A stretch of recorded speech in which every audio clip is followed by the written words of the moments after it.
Hello বন্ধুরা, তোমরা সবাই কেমন আছো? আশা করছি ভালো আছো। তো দেখো, আমি সম্প্রীতি নিয়ে চলে এলাম আজকে একটা ছোট্ট ব্লগ। তো দেখো, আমার মেয়ের আনার টাইম হয়ে গেছিলো স্কুলের, 1:30 বাজে। এই এখন বাজে বোধহয় 1:15 মতন। চলো, আমি বেরিয়ে গেলাম মেয়েকে আনতে। দেখো স্কুল মাঠে কত পরিমাণে জল, কতদিন ধরে প্রচণ্ড পরিমাণে বৃষ্টি হচ্ছে, আর কীরকম পরিমাণে জল দাঁড়িয়ে গেছে স্কুল মাঠে। এদিকে দেখো একটা পুষি চলে এলো। এটা হলো এখানেই থাকে, স্কুলে গেলেই সব শাড়ি ধরে টানবে, খেলা করবে পায়ের কাছে এসে, এই সমস্ত করে। কি কিউট না? এদিকে দেখো আমার মেয়ের বেরোনোর টাইম হয়ে গেছে স্কুল থেকে, এক্ষুনি ছুটি হয়ে যাবে।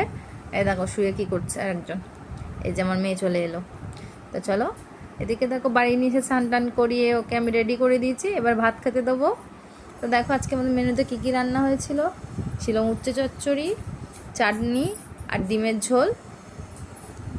তো তোমাদের আমার ভিডিওগুলো কেমন লাগে অবশ্যই কমেন্ট করে জানিও। তোমরা সবাই ভালো থেকো, সুস্থ থেকো, এইভাবে আমাকে ভালোবাসা দিও। টাটা বন্ধুরা, তোমরা সবাই ভালো থেকো।